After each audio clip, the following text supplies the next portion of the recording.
হে জগতবাসী, আজ আমি শামীম আলী চিশতি একটি আলোচনা নিয়ে আসলাম। সে আলোচনাটি হলো যে এই পৃথিবীতে যে যেই ধর্মেই থাকুক, মূলত সকল মানুষই মুসলমান। যদি কেউ বলে আমি খ্রিস্টান, আমি বলবো মুসলমান।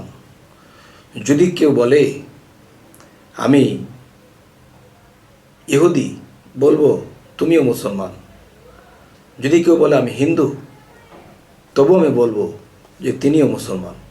হয়তো আমি মুসলমান ধর্মে জন্ম নিয়েছি এই বলে কি আমি মুসলমানের কথা বলবো যে শুধু মুসলমানই মুসলমান? না বাবা, এই বিশ্বের বুকে সমস্ত মানুষই যারা ধর্ম মানে সকল মানুষই মুসলমান। তো এটা কি করে সম্ভব? আমি শুধু দুইটা এক্সাম্পল রাখবো, এই এক্সাম্পলে আপনারা বুঝে নেবেন। সেটি হলো, এর পৃথিবীতে প্রত্যেকটা ধর্মের কালেমা আছে। প্রত্যেকটা ধর্মের মধ্যে যদি কালেমা থাকে আর সেই কালেমা যদি পাঠ করে তাদের ধর্ম গ্রহণ করতে হয়, তাহলে আমি বলবো যে মুসলমান কি বলতেছে, লা ইলাহা ইল্লাল্লাহু মুহাম্মদ রাসূলুল্লাহ, যে নাই কোনো মাবুদ আল্লাহ ছাড়া, হযরত মুহাম্মদ সাল্লাল্লাহু আলাইহি ওয়াসাল্লাম আল্লাহর বান্দা ও রাসূল। এই কথাটা যতক্ষণ পর্যন্ত একজন মানুষ স্বীকার না করবে, ততক্ষণ পর্যন্ত এই মানুষটি কখনোই নিজেকে মুসলমান দাবি করতে পারবে না, যতক্ষণ পর্যন্ত কালেমা পাঠ না করবে। তবে খ্রিস্টান যারা, তাদেরও কালেমা আছে। তারা যখন কালেমা পাঠ করলো, সেটা কি করে? লা ইলাহা ইল্লাল্লাহু ঈসা রুহুল্লাহ, লা ইলাহা ইল্লাল্লাহু মুহাম্মদ রাসূলুল্লাহ, লা ইলাহা ইল্লাল্লাহু মুসা কালামুল্লাহ।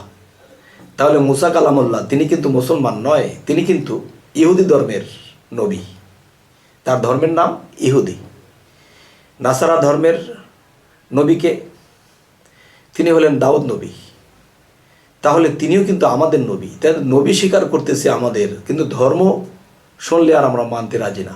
যাই হোক, তাহলে হিন্দু ধর্মে যদি আসি, তখন তারা কি বলতেছে যে আমাদের কালেমা যে কথা বলতেছে, তাদের কালেমা সেই একই কথা বলতেছে। সে কথাটা কি? যে এক ঈশ্বর দ্বিতীয় নাস্তি, এক মেবাদি দ্বিতীয়াং ওং বিষ্ণু নারায়ণাং, অর্থাৎ এক ঈশ্বর ছাড়া দ্বিতীয় কোনো ঈশ্বর নেই। আমরা কি বলতেছি? লা ইলাহা ইল্লাল্লাহ, নাই কোনো মাবুদ আল্লাহ ছাড়া। তারা কি বলতেছে? এক ঈশ্বর দ্বিতীয় নাস্তি, এক ঈশ্বর ছাড়া দ্বিতীয় কোনো ঈশ্বর নাই। এরপরে যদি যাই, সেখানে গিয়ে পাই সেটা হলো যে এক ঈশ্বর দ্বিতীয় নাস্তি, এক মেবাদি দ্বিতীয়াং ওং বিষ্ণু নারায়ণাং, অর্থাৎ এক ঈশ্বর ছাড়া দ্বিতীয় কোনো ঈশ্বর নাই। ঈশ্বরের স্বরূপ ঈশ্বর ভগবান শ্রীকৃষ্ণ। তাহলে এই কথাটা যদি যখন তারা স্বীকার করে, তখন তারা সনাতন ধর্মে বা হিন্দু ধর্মে দাবিত হলো। এর আগ পর্যন্ত তারা হিন্দু বা সনাতন ধর্মে দাবিত ছিল না।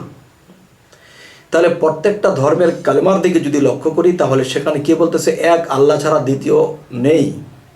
তাহলে এই কথাটা মুসলমানও বলে, তারাও বলে। তাহলে ওই হিসেব করলে আমি বলতে চাই যে প্রত্যেকটা ধর্মের মানুষই আল্লাহর কাছে আত্মসমর্পণ করে, এবং আত্মসমর্পণকারী এর আরবি কি?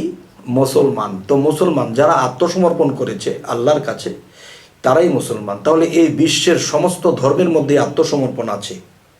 যারা আত্মসমর্পণ করেছে তারাই মুসলমান। তাহলে হিন্দু, বৌদ্ধ, খ্রিস্টান, ইহুদি, নাসারা তারাও আত্মসমর্পণ করেছে, তাহলে তারাও মুসলমান। তবে হে জগতবাসী, জানি না অন্য অন্য ধর্মের লোকেরা হয়তো আমাকে এই কথার পৃষ্ঠে আমাকে কি ভুল বোঝে নাকি সঠিক বোঝে তা জানি না। তো অবশ্যই আপনারা আমাকে কমেন্টে জানাবেন যে আমার কথাগুলো কি আপনাদের মনোগত হলো, নাকি ভেজাল রইলো, নাকি এই কথাটার মধ্যে কোনো সমস্যা রইল।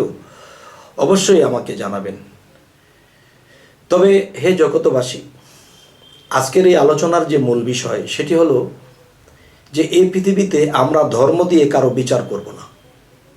আমরা বিচার করব সে যে একজন মানুষ। মানুষ দিয়ে করব বিচার, তখন হবে না কোনো অবিচার, হবে না কোনো অত্যাচার। আর যদি ধর্ম দিয়ে করি বিচার, যে আমার ধর্মের লোক ভালো, আমার উনির ধর্ম ভালো না, উনির এটা সেটা, তখন কি হবে? বিশৃঙ্খলা হবে। ধর্ম দিয়ে হয় অত্যাচার, মানুষ দিয়ে হয় সুবিচার। তবে হে জগতবাসী, আজকের এই আলোচনা এ পর্যন্তই রাখবো। তবে একটি কথা, আমাদের আলোচনা যদি আপনাদের ভালো লাগে তো অবশ্যই সাবস্ক্রাইব করে নেবেন, পরবর্তীতে ভিডিওগুলো আপনাদের কাছে পৌঁছে যাবে। তো আজ এ বলেই রাখছি, সকলে ভালো থাকবেন। আল্লাহ হাফিজ।